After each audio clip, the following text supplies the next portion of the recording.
ये कहानी कमलपुर के एक छोटे से गांव की है जहां रवि नाम का एक गरीब किसान रहता था। रवि के परिवार में उसके अलावा उसकी पत्नी और बेटा राजा रहता था। रवि के पास एक छोटी सी जमीन थी जिस पर वो खेती करके अपने घर का पालन पोषण करता था, परंतु अब जमीन पहले के जैसी उपजाऊ नहीं रही थी। धीरे धीरे उसकी फसल की पैदावार भी कम होने लगी थी। एक दिन वो इसी चिंता में अपनी जमीन के पास बैठा हुआ था और कमाने का कोई और जरिया सोचने लगता है।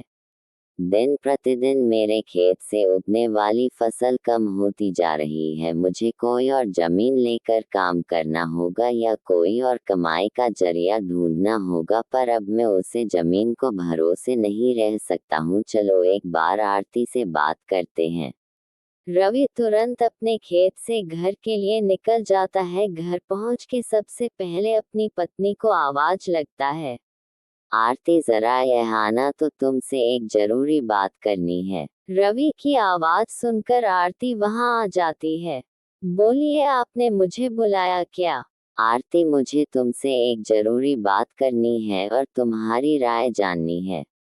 क्या बात है, बोलिए। आरती, तुम तो जानती हो हमारी जमीन पहले के जैसी उपजाऊ नहीं रही है। अगर मैं ज्यादा खाद वगैरह डालता हूँ तो कहीं उसकी मिट्टी और भी ज्यादा खराब हो ना जाए। मैं सोच रहा हूँ कि खेती करना छोड़ दो और थोड़ी थोड़ी खाद डालता रहूंगा। कुछ समय बाद उसकी जमीन उपजाऊ हो जाएगी, फिर उसमें खेती करना शुरू करूंगा।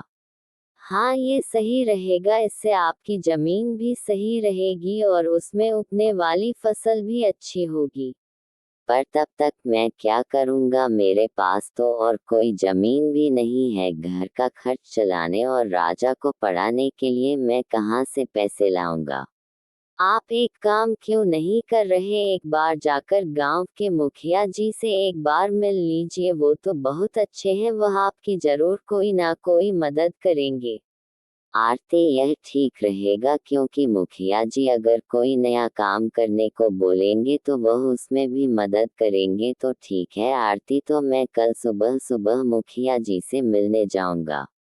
अगली सुबह रवि मुखिया से मिलने उसके घर चला जाता है। वह मुखिया के घर के बाहर पहुंच के उसको आवाज लगाने लगता है, मुखिया जी, क्या आप घर पर हो? रवि की आवाज सुनकर घर से बाहर आता है।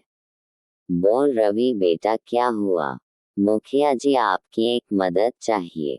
हाँ बोलो ना बेटा, मैं किस प्रकार तुम्हारी मदद कर सकता हूँ? तुरंत सरपंच जी को अपनी चिंता का कारण बताता है। तो इसमें परेशान क्या होना बेटा। मुखिया जी, मेरे पास एक ही जमीन है जिस पर खेती करके अपने परिवार का पालन पोषण करता हूँ। मैं आज तक खेती के अलावा और कोई काम भी नहीं किया। समझ में नहीं आ रहा है क्या करूँ।